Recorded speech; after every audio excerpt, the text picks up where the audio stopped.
Bhagavate Vasudevaya. Om Namo Bhagavate Vasudevaya.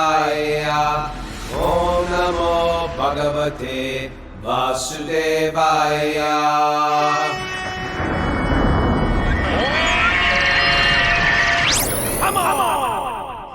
Live from New York City this morning. This is Wisdom of the Sages, your daily yoga podcast. I'm Kastuba, your host today. Raghunath is vacationing, actually, right? He's down in Florida. We got Mara here temporarily. Good morning to you, Mara. Good morning. Sorry, I can't stay for the whole show today. What's your schedule today? We're really excited. We're going to Rath Yatra right in St. Augustine. And so Rath Yatra means it's a big kind of Hare Krishna parade with big colorful cart and lots of music, dancing, and good food and all that kind of thing. Exactly. Okay. So how far away are you from the parade site? Only 10 minutes. So you guys could do this show. Come on. No. You guys have a good time, and you. Thanks. Is it? We'll be back tomorrow. We'll be on tomorrow. Is it on the beach? I don't know. I don't think so. I think it's through like the historic downtown St. Augustine. Okay. All right. Beautiful. But we have a very special guest today, Bhuta Bhavana. We're going to be discussing leadership. He's an expert in, and we'll get into that in a bit. We'll bring Bhuta Bhavana. He's a friend. He's a wonderful devotee, expert presenter of Bhakti-yoga. But with his field is leadership, and we're gonna talk about a lot of the kind of parallels that he's found in the leadership that you find in the ancient yogic texts, and what you'll find that really works in modern ideas about leadership. I think we'll have a good time exploring that. But before we go there, Mary, you gonna throw us up on Facebook? I'm doing it right now. Oh, you're on it. Okay. But do you? I don't know if you can do two things at once. But do you have any announcements? I can. Yes, we have Back to Recovery group meetings today at 9:30 and 12:30, and then there's also Nityananda Chandra's Shloka group. It meets today at 10 a.m. 10 a.m. Shloka group, Shloka memorization. They're doing this second chapter, the first canto of Srimad Bhagavatam. I highly recommend people check that out. Memorize a few shlokas. It will enrich your life. And Nityananda Chandra is really good at helping with that. It's not so hard. You think it's like, how can those people do that? How can they be making all those sounds in this language, But it's just like, you just practice it a little bit and you catch right on. Like Mara, right? She's got a few shlokas under her belt. I'm working on it. Not too many. Karuna's got many, many more than I do. Karuna's a whole nother thing. Yeah. Okay. Bhuta Bhavana Prabhu, welcome to Wisdom of the Sages. Thank you very much. It's a great honor to be here with all of you. It's an honor to have you here. Now, Bhuta Bhavana, he's from London, England. Born and raised? Yes, indeed. You're a Londoner. That's what they told me. Yes. Yeah, I grew up in New York City, and I had a lot of friends from London, actually. And I've always had an interest in it. I've been through London quite a few times, but I never had the opportunity to explore. So this summer, I'm visiting, and my wife and I said, look, devotees can put us up, outside the city or something. We said, no, we're just going to get an Airbnb in the city, and we're going to make a little time to, do some programs, but to explore as well. So I'm looking forward to that. That should be fantastic. Are you coming down with Jiva? Jiva won't be there at that time. I'm going to, at least as far as I know, she may be, but I'm coming in late June. Oh, I see. Okay. Anyway, let me know when you're here. We got to hang out. Around. Yeah, hang out. But Bhuta Bhavana has been practicing Bhakti-yoga for over 25 years, and his practice began while he was studying at the prestigious London School of Economics. That's a very famous school, is it not?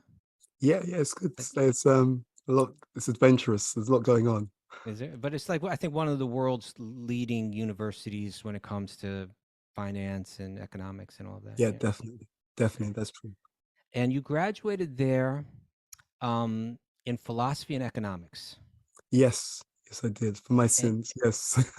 and you went further in your studies, and you gained a master's degree from Birkbeck University in London, which is one of the UK's leading philosophy departments. Yes. Okay, so this is an interesting combination, right? It's kind of like economics and philosophy, and obviously you're like maybe even when you're, well, we'll get into it, but when you're young, you're interested in philosophy and asking questions about life and all of that. Yeah, very much so. I was always yeah, I was always curious. I remember there was a parents' evening when I was at secondary school, when like, early teens, Okay. and my parents came to sit, to the teachers, and they asked how's my son doing, and the teachers told my dad, they said, your son's great, but whatever we say to him, he always questions and asks why. And my dad told the teachers, he said, yeah, he does that at home as well. Can he stop asking why all the time? Yeah. Okay. So you were just to, I should go on and further clarify. Currently, you're a leadership consultant for a global financial organization. That's true. Yes. And you're responsible, I assume, as part of a larger team Mhm. of training tens of thousands of leaders. Yeah, that's true. We have like leaders all over the world. It's a global company, and we have about 47,000 managers across the globe. So Amazing. my department, we're responsible for training all the leaders in the firm in terms of how to lead with excellence, basically. Okay. So that's fascinating to me. But let's start. Why don't we just get a little personal background? Could you just tell us a little bit more about how you came to practicing bhakti? Yeah, sure. I mean, yeah, it's been an incredible journey. I was always fascinated about the mind, consciousness, human potential. So when I was 13, I read one book, and in the book it talked about how by meditation, people can access more of their own inner potential. Okay. I remember maybe the analogy that was given was something along the lines of, most people, they live in a mansion, but they're actually confining themselves to one cabinet in one room in the mansion. Uh-huh. And yeah, and the idea is that through meditation and yogic kind of practices, one can really start to explore the full potential. So that really inspired me. And on that basis, I just started looking into meditation, trying different types of meditation. It was a real adventure, actually. I learned a lot. Okay. And you were how old? I guess you're in the university. Oh, when I Or first even that started was younger. meditation, I was 13. Yes. Oh, you began meditation at 13. Yes. That's interesting. Okay, that's unusual, probably. I think. Did It was. were your parents a little worried about that? Oh, I never told them. Because yeah, I was just thinking this, even for myself, I was thinking this is a bit unusual. So I just did it myself quietly. I used to meditate before I went to sleep. Okay. So yeah, it was just done. I just kept on the down low. None of your friends or anything were into that? You're kind of No, pursuing no, it no. on your own. The people I hung out with at the time, they were so opposite to anything like that. Yeah. Okay. All right. So now you graduate from school, you go to the university. You're in the London School of Economics, and something gets sparked there. Yeah. So my as you said, my undergraduate degree was in philosophy and economics. So we were looking naturally as part of our philosophy units, the subjects we were taking in that area. We looked at social philosophy. We looked at moral rights. So we were looking at things like, what is the self, right? So am I the mind? Am I the body? Am I something else? We were looking at, is there a God? How do we know what's true? So those kinds of questions, which were really interesting. We had some really interesting debates. Okay. And at the same time, Epistemology. yeah, exactly. Epistemology, right? So what's the nature of truth, etc. So I already knew at that time from my previous reading that there were Eastern texts, right? Wisdom texts, yogic texts that also dealt with these same questions. I never really got so much into them, but at that time at university, it really sparked my interest. I wonder because we were looking at Western philosophy. Yeah. They weren't getting so much into Eastern. Not at all. Okay. Not at all. We didn't study any Eastern texts at least when I was studying philosophy and economics at that time. So I wondered, what do the Eastern philosophies have to say about these same questions? And that's what reignited my search around some of these Eastern philosophies to see what their answers were to the same questions. Okay. And so but then the bhakti thing, how did that get started? Yeah, that was really interesting. So I was in central London with my brother. I've got two younger brothers. And someone actually gave us a book, but I didn't have any money at the time. So my brother actually gave a donation. Hare Krishnas on the street. One of those street Hare Krishnas, that's right. And so my brother gave a donation. They gave, I think it was 2 books actually, Okay. but he wasn't into reading. And but I was. I was like, I was already looking at this kind of stuff anyway. So I was like, don't worry, I'll take the books. Yeah. At the same time, and I think maybe slightly before that, I was reading one book, and it was a storybook. And it was a story about a young man who's at university. He meets a guru at a petrol station, and then they go on this whole kind of inner adventure together. And basically, the guru starts to help the young man to understand that there's more to life than just, just the everyday things that people tune into. And I remember at the beginning of the book, it actually says it's based upon a true story. Okay. And so I really thought to myself, if this is real, because it was such a great adventure, the young man learns so much about himself. He learns so much about other people, and the guru changes his whole perspective on life. And I remember one really powerful section in the book. What happens is this young man, he's a gymnast, so he's at university, but he's also part of the gymnastics team. And in one part of the book, he has a dream. And in this dream, he goes through all of the different stages of his life. And so he's, had a family, had kids, had a career, all these different things, marriage, all that kind of stuff. And then he's got to the end of his life, he's grown old. And at the end of his life, he's at this point where he's about to pass away. And he's really regretful, because when he's thinking back to his life, he said he realizes that at a particular point in his life, he was given an opportunity to understand a deeper truth about life.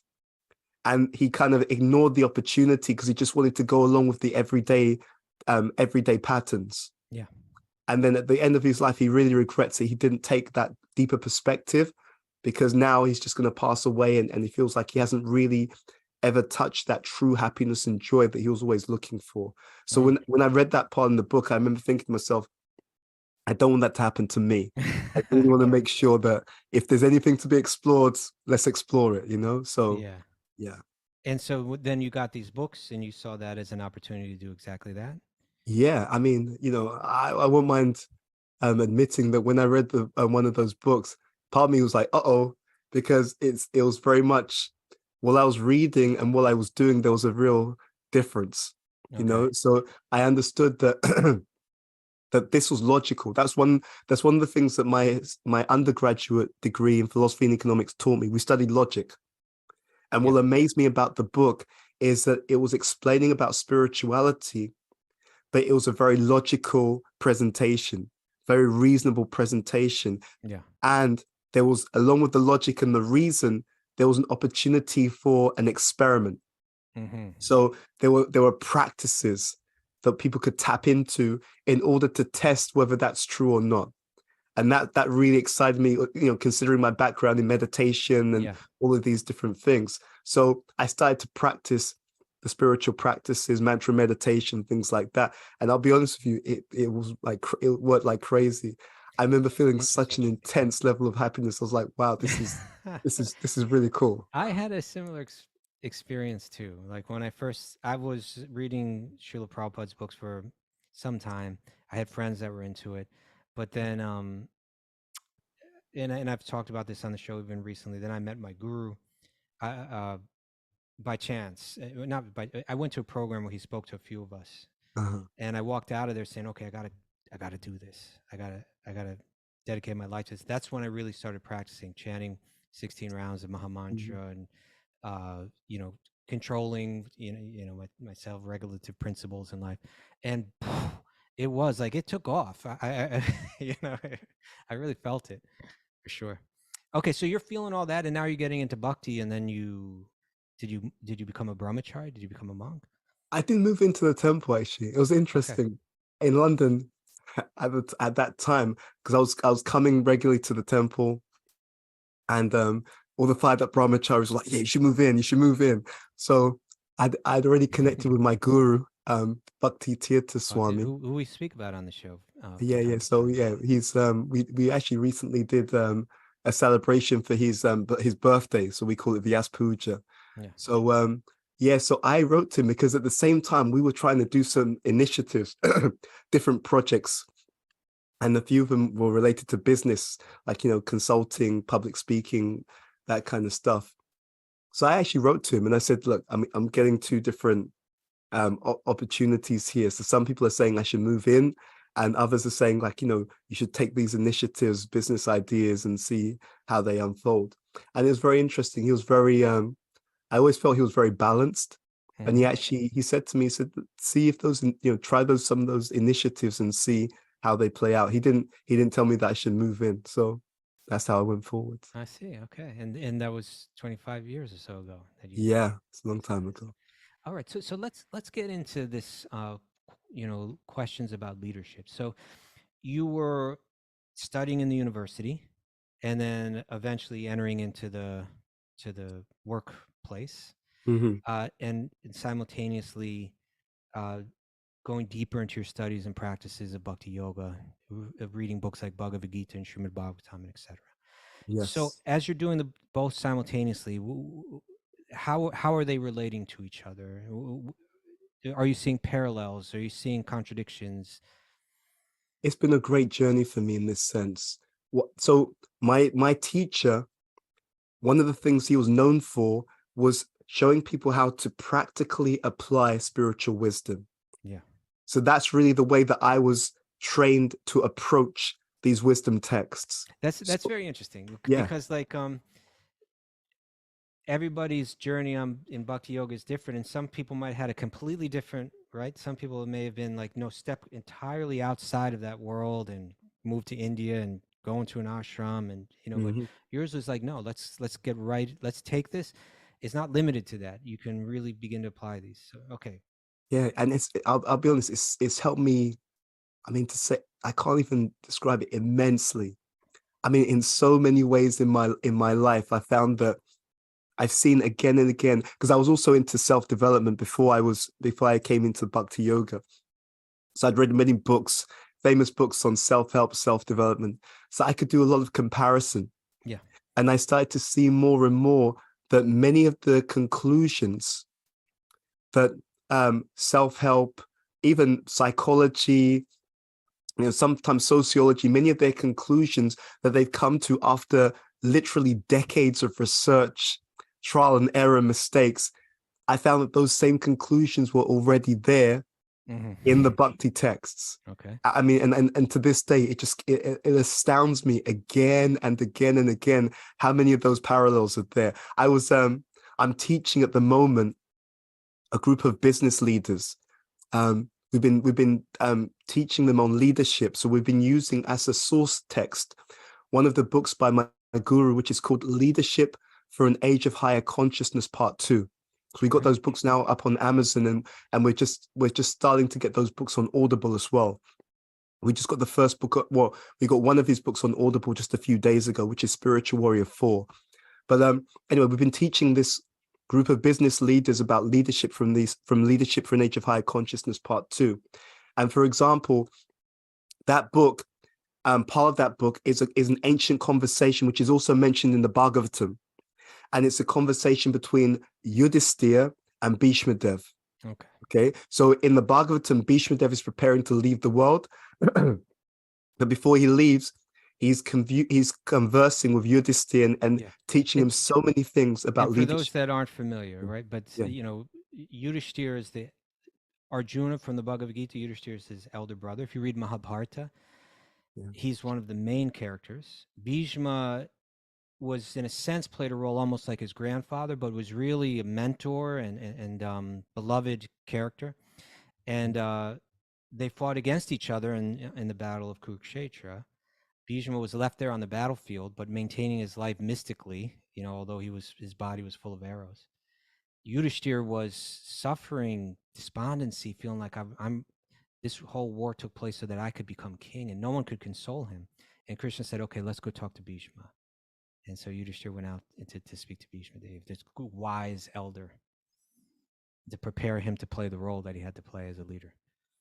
Yeah, absolutely. And so in that conversation, as Bhishma's preparing to leave the world, he imparts onto Yudhishthira so many gems of wisdom about how to lead. Yeah. So we've been unpacking that.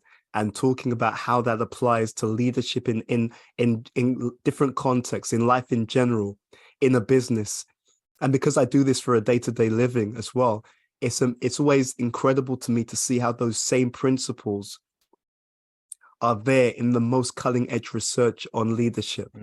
You know, one of the key things that Bhishma Dev tells Yudhisthira, he says, because he's talking about Yudhisthira becoming the king, the emperor, and he says a king, or we could say any leader, should understand their citizens just like a mother knows her children, and should care for them accordingly. And that really stands out to me, because one of the things that we teach leaders is that they should know and understand the type of personality of the people in their team. If we don't do that, the tendency is to project the way that works for me onto everyone else. And because everyone's different, it causes a clash, right? So there's an ancient Sanskrit saying, Atmavan Manyate Jagat. Yeah. And this is so crucial, because if I don't get this, Atmavan Manyate Jagat means everyone sees the world from their own perspective. I mean, apart from leadership, sometimes I'm speaking to people who are just like, trying to get some help about their relationships, right? Male, female, relationships. And oftentimes the issue, it breaks down to projection. I think in a certain way, and I'm projecting what works for me onto my partner. And if I don't understand, and if I don't try to get to know my partner for who for who they truly are, then I will project what works for me onto them. And then, of course, the relationship will run into difficulties. Whereas the opposite is true. If I try to understand who they are in their own right. And also that implies that I know myself, so I can help them to understand me. They know themselves so that they can help me to understand them. And so these principles, they don't just apply to leadership in general, but I've seen that they apply across the board. So when a leader knows the people in their team really well, then they can tailor their leadership to bring out the best in that person. So when you say we need to know are you talking about like personality types, like people fall into certain categories? Yeah, I mean, there's two things.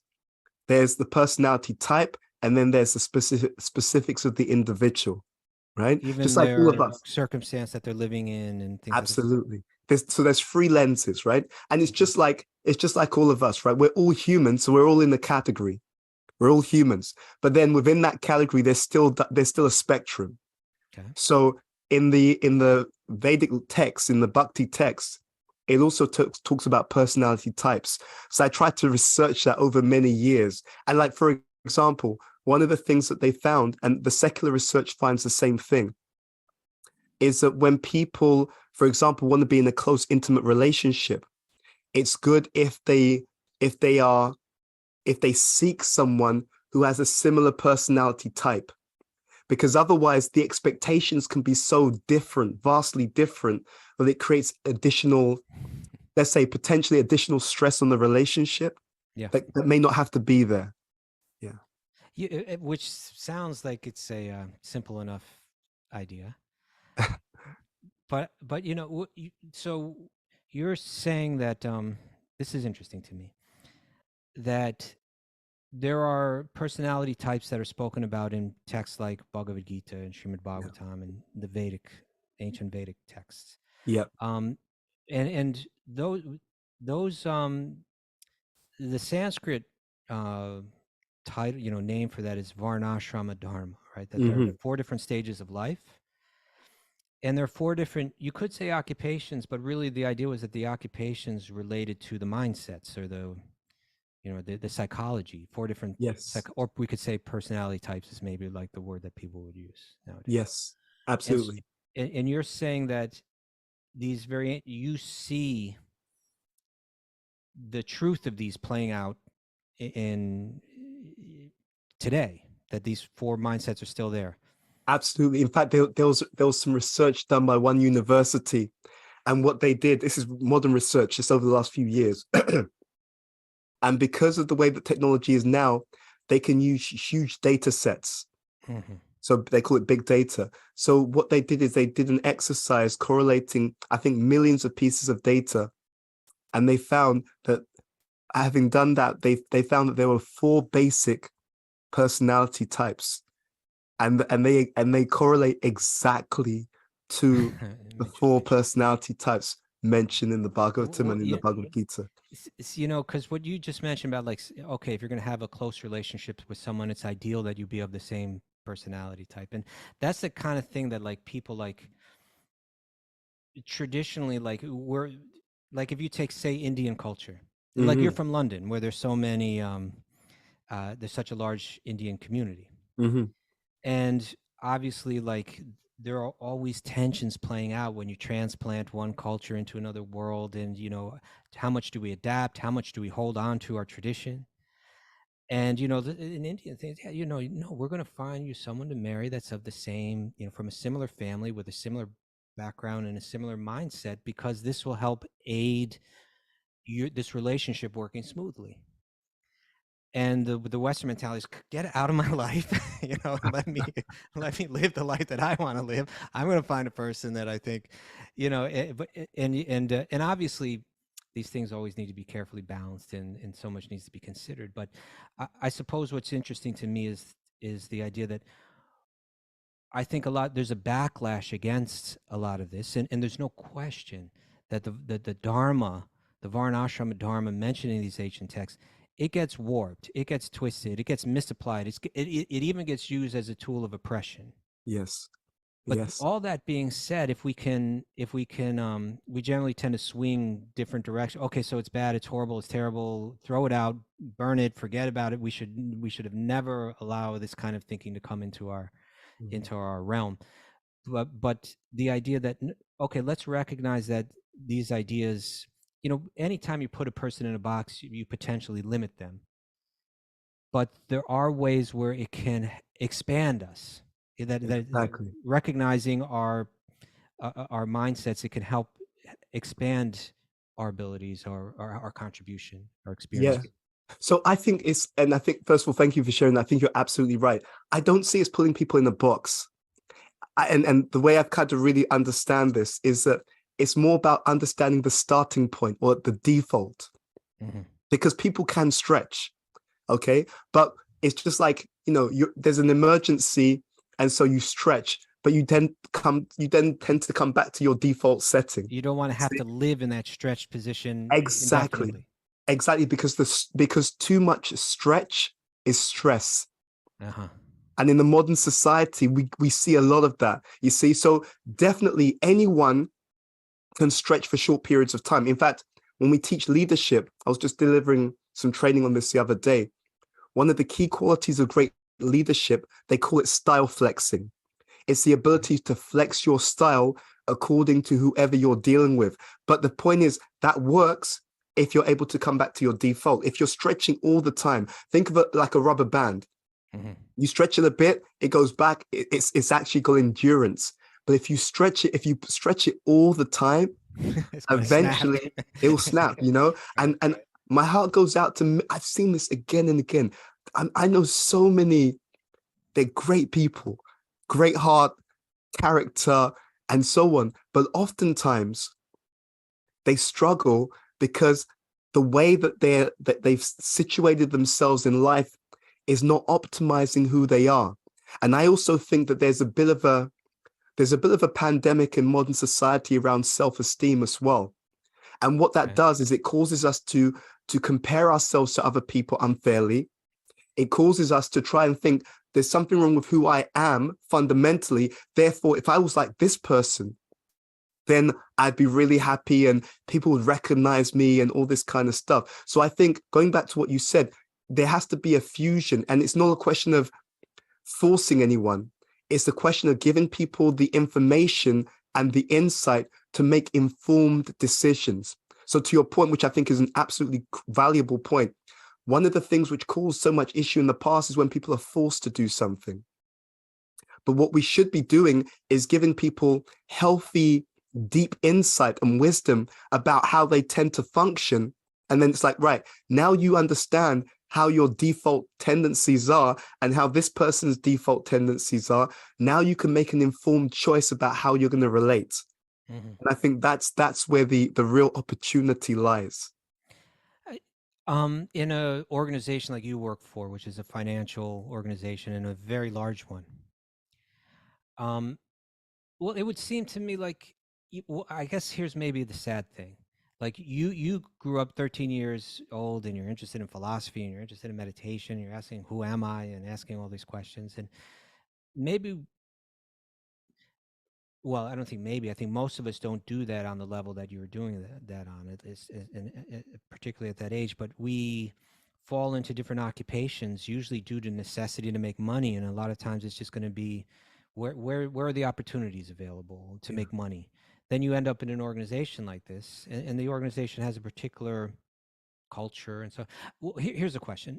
You work for a financial organization. Within that financial organization, do you see room for all of these different mindsets? Yes. I every single day, I can tell something about the mindset of a particular person Yeah. when they, the way they speak, the way they act. You know, some of the people who are in senior positions, like the head of our company, he's definitely got that natural, you know, like Arjuna and, you know, Yudhisthira, Warrior. that kind of warrior vibe.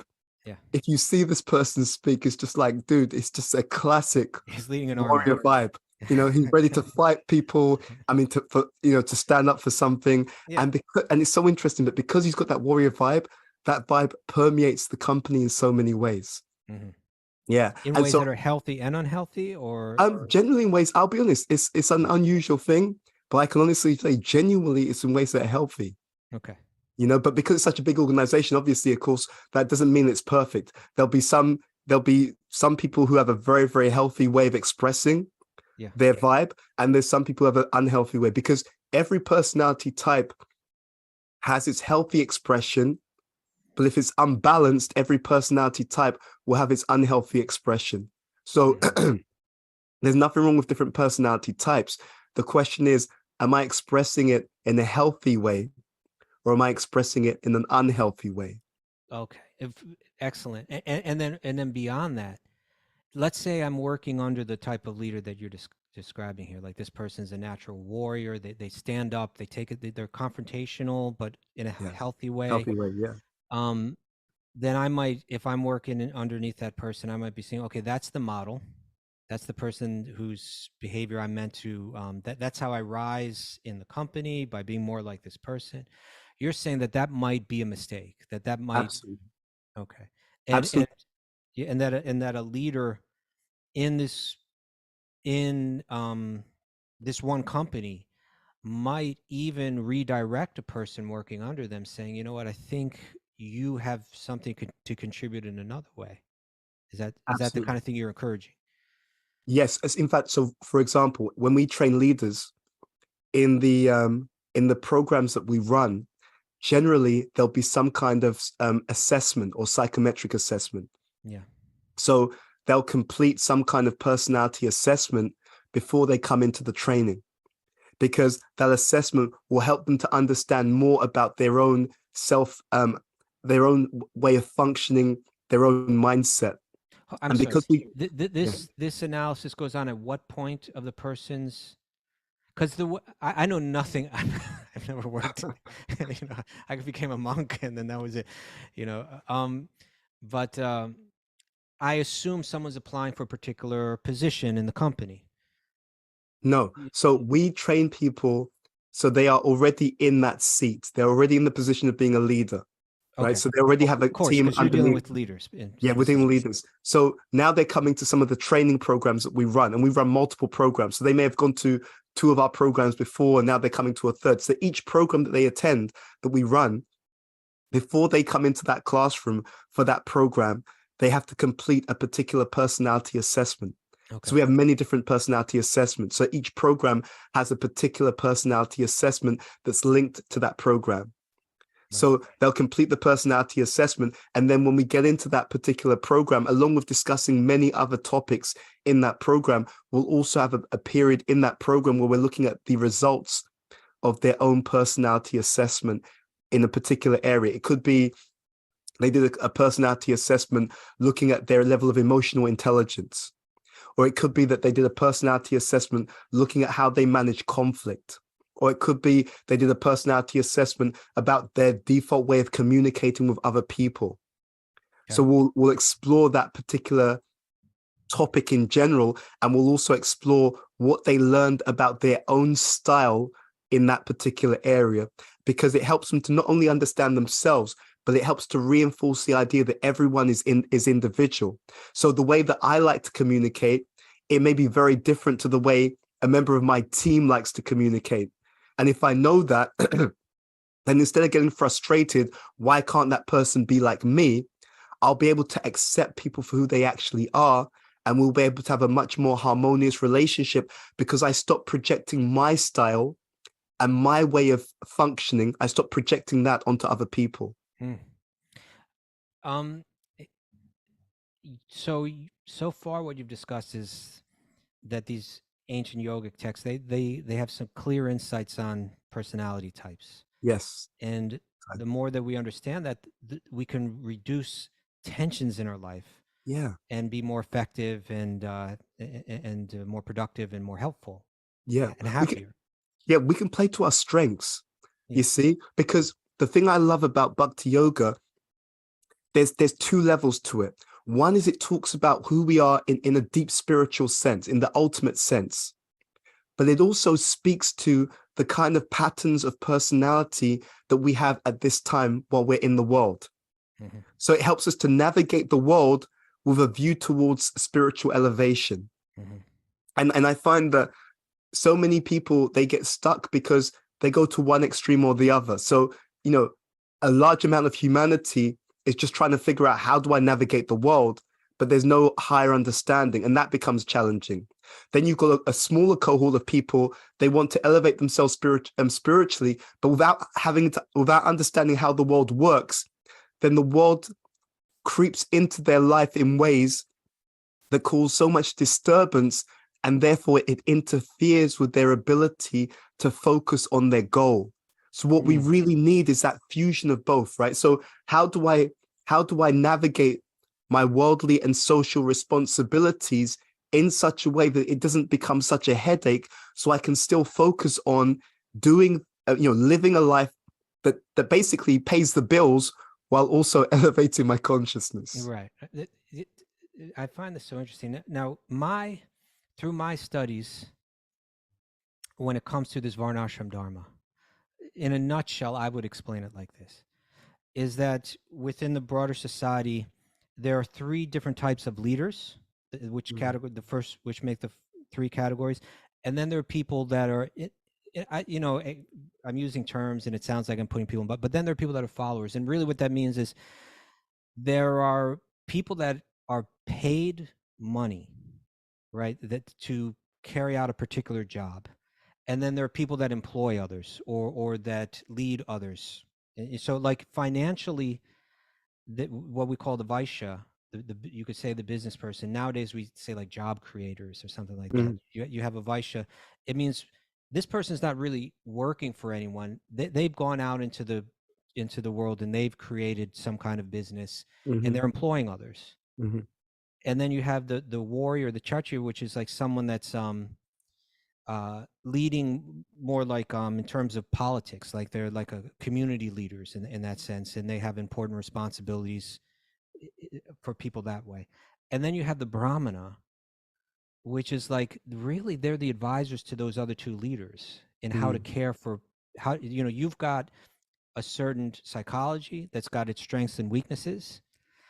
Let me advise you how to engage the strengths and how to work with, kind of like heal through, the weaknesses, or kind of like for instance, like the business person, they may be dynamic, creative, they may be capable of supporting society financially in so many ways, but they also may have greed. So let's work in such a way where your abilities are used so that you're becoming a better person, so that you're really caring for the people that you have working under you. And let's identify success maybe in a way that in a different way than, like, a Vaishya might see success as becoming the wealthiest person, Mhm, right? Like the more that I'm earning, the more that the more status that I have. mhm. Whereas like a Brahmana might say, you know what, you know, really let's re-identify what success is, because if you think that way, you not only will you the people working under you suffer, but you will suffer. You will not be as happy in life. Let's identify success as something like how well you care for others, how charitable you can be, and so on. This is what a Vaishya is aiming for. And I'm wondering if within an organization like that you work for, how much can that kind of thinking, how much room is there for that kind of thinking, or is that do quotas and things like that, do they stifle that kind of thinking? It's a great question. I like to think about this entire thing in terms of the wider system.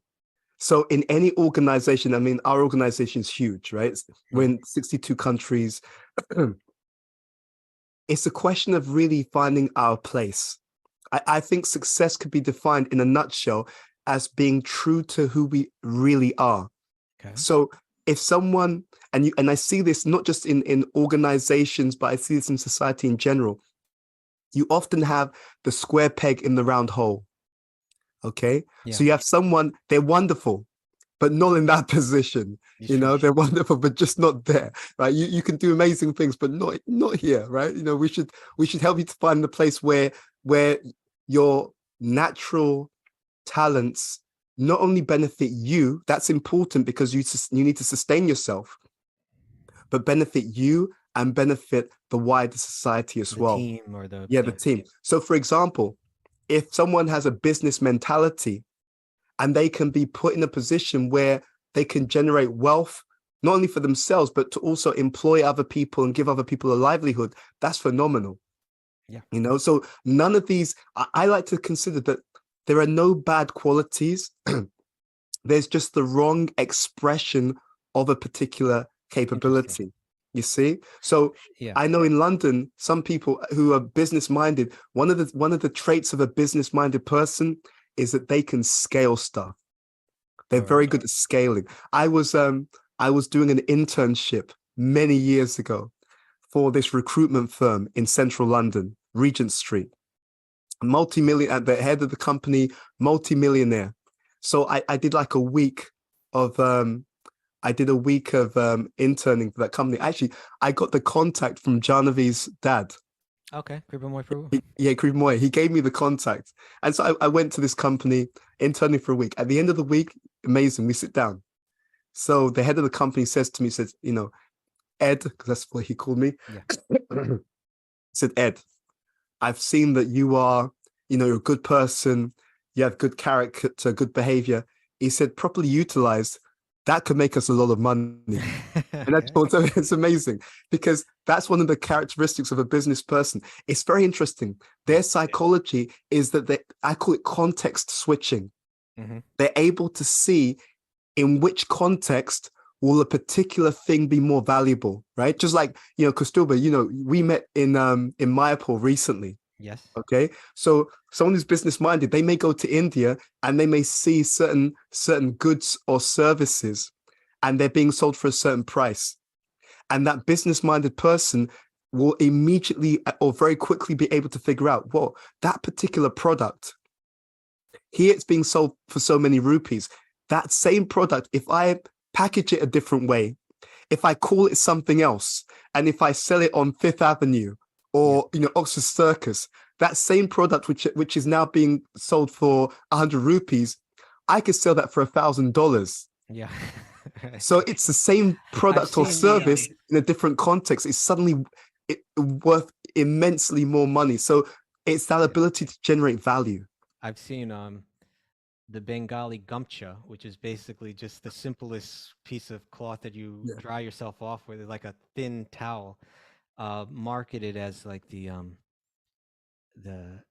Bengali wrapper. They gave it some name, and they're selling it as like a big fashion thing and selling it for $100, which is Yep. something that you buy for 100 rupees. Yeah. Yes, exactly. That's what I'm talking about. So, so I think as Cuddy leaders, Gingham stole some. $256. yeah. So there you go. So it's like that's every personality type has their particular skill set, and none of them, all of them are good.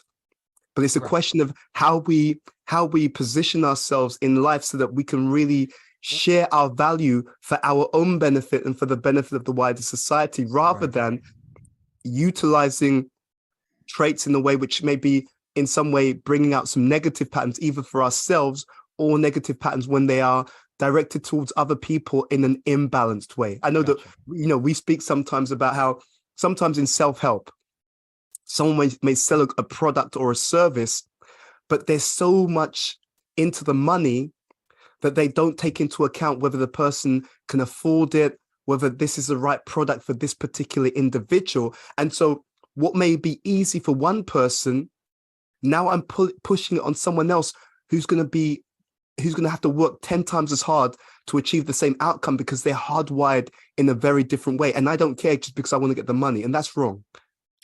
Well, what you're bringing up reminds me of I see nowadays popular, I don't know if consultants is the right word, but Mhm. people that they say, I got wealthy, you can do this too.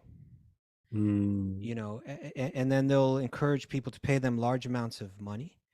And then they'll kind of like, generally it's not even a person that has any business experience or training or education, but it's a person that kind of figured out a way, I don't know if to harass people enough, but it's kind of like, I'm going to tell you how to make money the following way. And usually it has to do with like aggressive telephone, calls and so on. But they're kind of saying like, I got wealthy this way and you can too. You will too. And then they kind of like, they play it off like because they blend in a lot of new age kind of thinking, or even sometimes they'll go deeper into spiritual topics and they'll blend that in, but they'll say like, if you're not succeeding, it's because you don't believe in yourself. Yeah, I don't like that, because I think this is a key thing. I call it the invisible truth. So in education, they often talk about skills and knowledge, but they don't talk about mentality or mindset, because that's the invisible truth. And ironically, there's loads of research on this, right? There's loads of research on how people are hardwired differently. That's the logic behind all these psychometric tests on personalities, that you have a default setting. Yeah. So what's meant to happen in a more spiritually enlightened system of education, you would take into account mentality, and then you would give the skills and the knowledge that aligns with that mentality, so that people can bring out the best self. Right. But if I don't do that, to your point, Crystal, which is absolutely right, then what happens is one person has a certain mentality. So when he does business or she does business, it's like breathing. Yeah. Another person has a very different mentality. So for them, it's much more work to achieve the same outcome. And if they don't achieve it and they don't know that they've got a different mentality, they may start to damage their self-esteem by thinking there's something wrong with me because he can do it. Why can't I? But no, yeah, he can do it. But it's not just the skills and the knowledge that he has. It's that he's got a certain mentality or personality style, and your personality style is very, very different. So it's more of a stretch. You're working harder to get the same outcome. When I studied at university, I saw this firsthand. When I studied philosophy, it was like breathing. I could remember things easily, but economics was not my thing, to put it mildly, right? Okay. But I had friends, for them, economics, anything to do with money, finances, it was just like, it came to them so easily because they had that mindset, and that mindset absorbs that type of knowledge more easily. So I've seen in life that when people, I think the North Star or the compass is to really get to know ourselves. And when we get to know ourselves, then we can make decisions in life which are informed by the kind of personality that I have. And I did a podcast on this, by the way. I did a series of podcasts on this. So I've got a podcast which is on Apple, Spotify. It's called the Ed Anobah podcast. I'll type it into the chat if people want to check it out. We'll Yeah. put it in the group notes. Yeah, in the write-ups for people listening to this. Go to the details, the notes. Yeah, you can and as find it. part of the podcast, I use this ancient wisdom to talk about the 4 personality types. So I call it the team personality system. T stands for teacher, E stands for entrepreneur, A Okay. stands for artist, and M stands for monarch. So it's the same 4 okay. personality types which are mentioned in the Bhagavad Gita and other places, and it just explains a little bit about how they function and you know how they work, so people can understand a bit more about themselves and about other people, so we can have better relationships where we don't expect things of other people which are unrealistic, but really understand what they can bring in an exchange. That's great, and you know, I think what you're saying is even could function as a warning that, first of all, I think any kind of get quick rich kind of thing is a bit of a red flag. But if you see that it's if it's not if there's no recognition of individuality in this, what to speak of if it's kind of playing on you and saying that if you're not succeeding at this, it is because you're not trying hard enough or you don't believe in yourself, then not only can a person lose a lot of money that way, but it can actually put them through a lot of emotional trauma, I suppose. Yes, it can damage their self-esteem because there's a tendency, and it's a type of bias. We call it the attribution error. There's a tendency to come to the wrong conclusion when something doesn't work out. It's interesting. One of my colleagues is a business psychologist. He shared some research for me recently, which again is exactly what I read in the Bhagavatam and in the Bhagavad Gita. They found that actually the number 1 factor in business success, although hard work is important, although intelligence and your personality is a big part of it, but luck. There's actual secular research that says luck is an absolutely essential factor. And I was thinking, we were talking about Bill Gates the other day. He has an IQ of about 160, but if you look, he mentioned that he was lucky. He went to when he first got into, I think it was university or something, or college, he went to one of the, I think the only or one of the few universities in America at that time, which was dealing with computers and technology. So he got a head start in that particular field. If he would have been born somewhere, going to another school, it wouldn't have played out in the same way. So I think we might call karma, right? Yes, exactly. It was karma. Yeah, and that's a big part of it. So it's not just, people who go to university and study this topic. That's not the only factor. Karma's a factor. Personality is definitely a factor. And I really feel strongly that if we can help people to understand how this ancient wisdom applies to their self-awareness and self-understanding, it will revolutionize society, because people can play to their strengths and then they can really offer the very best of themselves. They can have greater relationships, greater parenting, greater ability to even understand what kind of person their children, what kind of personality their children have, greater ability to have a better type of work experience, because we spend so many hours in the workplace. They can understand what work would really bring out the best in me, and what kind of personality is my manager, what kind of personality are my peers, so I know what I can and can't expect from them. This is interesting. It almost sounds like what you're saying is whether we get to this understanding through like a modern source or through an ancient source. Yes. Let's recognize the truth in it. Yes. And let's find how we can apply it. Yeah, that's my thing. I look at spirituality. It's not a directive. It's a description. What I'm looking for, and what I think any mature person is looking for, is what's the truth. What's truth? Okay. If I know the truth, then I can deal with it. I have to find your direction. Exactly. I can choose how I respond to it, but I should know what's actually the truth, and then I can make an informed decision. It's just like, you want to get to a particular destination. If someone gives you the wrong understanding about where you are right now, it doesn't matter how good the direction is, you're going to be lost, because your starting point's wrong.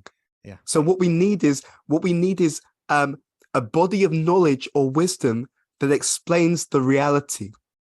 And if we understand the reality, then any mature sane individual will naturally, off the basis of that reality, will then start to move in a particular direction. For example, if we know that, money and all these things, they definitely have a place, right? We need to pay the bills. They have a place, but they're not the be all and end all. Then we can have our job, have our material facility, and we can use some of our time to explore some higher truths.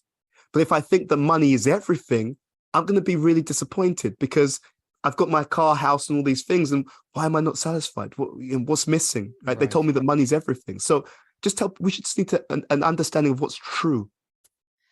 That's great. And we're running out of time here, but if you don't mind hanging on a few more minutes, could I ask you a couple more questions? I've got all the time in the world for you guys. I want to. I'm serious. I just want to say that I love what you and Raghunath do. I think it's so necessary, dynamic, and at the same time authentic and deep. So I'm just so inspired by you guys, and it's great to be connected with your community. So we want to, as long as you've got time, we've got time. Yeah. Okay. So you've spoken about how this particular Varnashram Dharma, these different personality types that are derived from these ancient yogic texts, how they apply in a very helpful way in the work that you do as a consultant in the for a very large financial organization. Are there other things besides this from your bhakti practice that you find to be helpful, not only in your own carrying out your own responsibilities, but for what you share with the leaders in your organization? Absolutely. So, for example, one of the statements about leadership in the ancient bhakti texts, it says that the king his number one duty, or let's say a leader's number one duty, is actually protection. Yeah. It is said that a king who does not protect his citizens is a dead king. And the reason why this is such a powerful thing is because when we say king, it represents any position of leadership. So that means king, it means parents, teachers, right? So why is this important? Wherever there's power. Exactly. Why is this important? One of the trends that we see in modern society is that there's increasing issues in terms of mental health. Yeah. That can be mitigated when people grow up in environments where they feel secure and protected. You see? So the duty of, whether it's a good parent, leader of a country, whatever it is to make the citizens or the people under their leadership feel secure, protected, and valued. Right? Why is there such a big self-help field about, self-esteem, self-value? Is because many of the modern patterns are such where people don't feel valued. Therefore, they get hit up from a very young age with low self-esteem, and then that can then play into them being more easily manipulated. All this kind of this culture of comparison. I don't feel I'm good enough, therefore I'm always comparing myself to other people, rather than accepting myself for who I am and accepting other people for who they are and moving forward. So I see that a healthy foundation for the spiritual journey. And that's also why I love what you guys are doing in terms of the bhakti recovery groups and so on. A healthy foundation for the spiritual journey, for a sustainable spiritual journey, is having a holistic human sense of a healthy human functioning. Let's say that, So I see these parallels everywhere. And so in the Bhagavatam, in the Bhagavad Gita, for example, Krishna tells Arjuna, what a great personality does, others will follow. Yeah. And whatever standards that person sets by exemplary acts, the whole world pursues. That immediately says that leaders are role models. So when I train leaders, for example, we teach how to give feedback. And so often leaders are like, well, my team, I tried to give this person feedback, they're resistant, they didn't agree. And what I teach them is that actually as a leader, it's not what you say that's important, it's primarily what you do. So we train leaders that you should be open about your feedback that you received. So one of the things I've been teaching leaders is that at the beginning of the year, you should tell your team, last year, this is a feedback that I got. This is a positive feedback that I got. this is the developmental feedback that I got. And off the basis of this stuff that I was given as feedback about how I can improve, this year I'm going to be focusing on this. So what the leader's just done is he or she has demonstrated transparency. They've demonstrated an openness to developmental feedback. They're role modeling how to take feedback in a healthy way and how to take it seriously. And they're making a public commitment to work on that feedback to improve. It makes the person feel like, okay, this person cares about me. Exactly. And because I'm role modeling it, I'm not just saying it, I'm role modeling it. I'm open to developmental feedback. I take it seriously and I try to improve. Now, it's a very different conversation when I give feedback to other people, because it's like they see this leader walks his talk. Yeah. Otherwise, what most leaders do is they don't take any feedback themselves, or if they get feedback, they're defensive, and then they're surprised when their team are also copying their own behavior and being defensive to feedback. But yeah, why are they doing that? They learned it from your own bad example. So in the Vedas, it's very interesting. In the Vedic literatures, if you look carefully, leadership is secondarily what people say. Leadership means leading by example first. If the leader isn't able to follow his or her advisors, then the people that the leader's leading will often not follow the leader, because like, well, you don't follow anyone. Why should I follow you? Right? You're not humble. Why should I be humble? You're not tolerant. Why should I be tolerant? So there's a misunderstanding. In the modern world, people think leadership means I just tell everyone what to do. In the Vedic or in the Bhagavatam understanding, leadership means I have to be the role model and example that I want other people to emulate. It's a whole different way of thinking. And Yeah. although I think most people say, yeah, of course, but it's another thing to adjust your mind, to align your mind with that idea so completely that you live it. Yeah, It's but powerful. at the same time, all the research, all the cutting edge research on leadership has reached the same conclusion that the Bhagavatam says, that really powerful leaders who get real buy-in. And when I say real buy-in, it's not like I hate the leader, well, I can't find another job elsewhere. That's not real buy-in. But the leaders who get real buy-in, and that's important for, especially for Bhakti communities, where it's not about money, it's about the relationship and about people voluntarily giving their time and energy.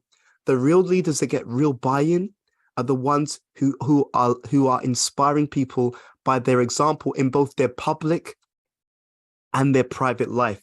Because otherwise you get people who are good at pulling on a performance in front of people, but behind the scenes, they're ruthless. They lie, cheat, steal, treat people unfairly. And of course, what happens eventually is people talk and it gets out that, yeah, this person in front of everyone, he acts in a charming way, but behind the scenes, he's prepared to lie, cheat people. He marginalizes honest people just because they don't agree with him. We often have many leaders in the world who are insecure. So they're not really leaders, they're misleaders, because a leader has to also work on his or herself so that they're sufficiently secure. And because they're sufficiently secure, they're not threatened by other people coming up. And in fact, they can then actively develop other people rather than seeing other people as a threat. So I've got to keep them down, because if they come up, then my own position will be minimized. Right. Well, it is fascinating that when we look at this vast range of texts coming from India, you have Ramayana, you have Mahabharata, you have Bhagavatam, and so much of the Puranas. Largely what it is wise people speaking to kings. Like Yes. majority of it seems like is that wise people. So these are books that the aim of the books is helping us develop spiritually, ultimately helping us develop bhakti, helping us develop love. But it's presented in a context of leadership. It's within a realm of leadership, and with the idea that, and what you're saying is so important, because it's almost like these texts could recognize that if our entire society is totally stressed out because, one, we don't lead well, people don't feel cared for, people are in the wrong positions, certain ideas have been given value when we're not seeing value in everyone, and being able to recognize what the value, like all of these things are so important that if we don't recognize them and begin to function with insights, with these kind of insights, then we're all totally stressed out, and there's no question of developing spiritually. We're just like, we just fight and argue and polarize, and the whole world becomes a big mess. You know? Absolutely. I was in Radhakund. We took a group of youth from America. There's like a group called the TSI. The young Bhakti yogis. Yeah, young Bhakti yogis. We took them for a retreat to India. It was last year, towards the end of the year. It was a great retreat. And we were in a place called Radhakund, which is an incredibly sacred, special place for Bhakti yogis. Yeah. And we were there, and there was one priest there. And a few of us were quite busy running around, frantic. And he said something that is stuck in my mind. And he said, just slow down. He said, he said, there's no question of becoming self-realized if you're always stressed. He said that, you know, and I remembered it's stuck in my mind. And Kostobi, you're absolutely right. When the leadership is good, my own teacher, who was an advisor to leaders, you know, so Bhakti Tirtha Swami, Nelson Mandela, Muhammad Ali, etc., yeah, different, you know, heads of state across the world. He often spoke about this. He said the leaders make the age. So you can tell, are we in Kali Yuga? You know, the Bhagavatam speaks about the age where there's lots of quarrel and challenges, or are we in a different age? It's really determined by the quality of the leadership. So when the leadership is really high quality, then you'll see actually self-esteem will go up across everyone, across the entire society. Why? Because a good leader appreciates everything that a person can do. They don't say, oh, you got money, I'm going to appreciate you. You haven't got money, you're nothing. Actually, we're all spirit souls. We're all part of the same divine family, whether in a male body, female body, whatever background, we're all part of one family. And I think that in the kind of world that we live in now, where there's so much polarization, I think that there's a real need to remember and to remind each other that we are brothers and sisters. You know, it doesn't matter what generation, age, nationality, what color the skin is. We can honestly say that as Bhakti yogis, first and foremost, we're brothers and sisters. And what I do to one person is exactly what I'm preparing to have happen to me. I have this saying that the love you give pursues you, right? Nice. And that the way that we care for each other and honor each other as being all members of the same divine family, that's what's going to take us through to the next stages of humanity. If we don't get this right, then we will see increasingly all this in groups, out groups. There's very few people who are trying to unify and bring us all together. And there are so many people who are just saying, well, this is my group and if you don't agree with me, then I'm against you. And we need to go in the opposite direction. Yes, we can have different differences. I love the way that the Vedic teaching puts it. We want unity with diversity.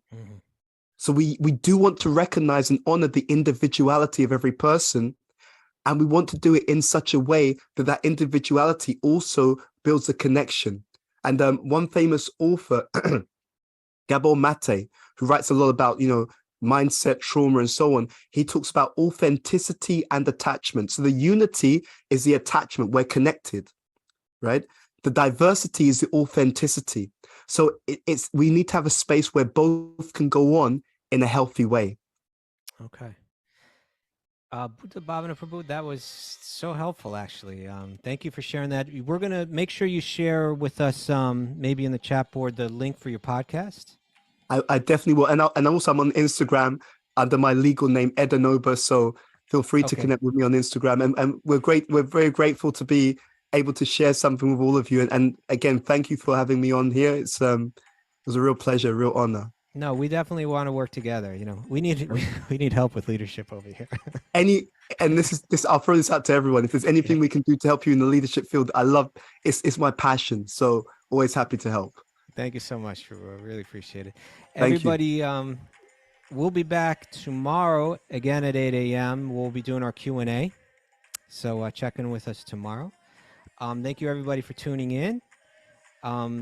And I think that's it. You know, Bhuta Bhavana Prabhu, thank you again so much.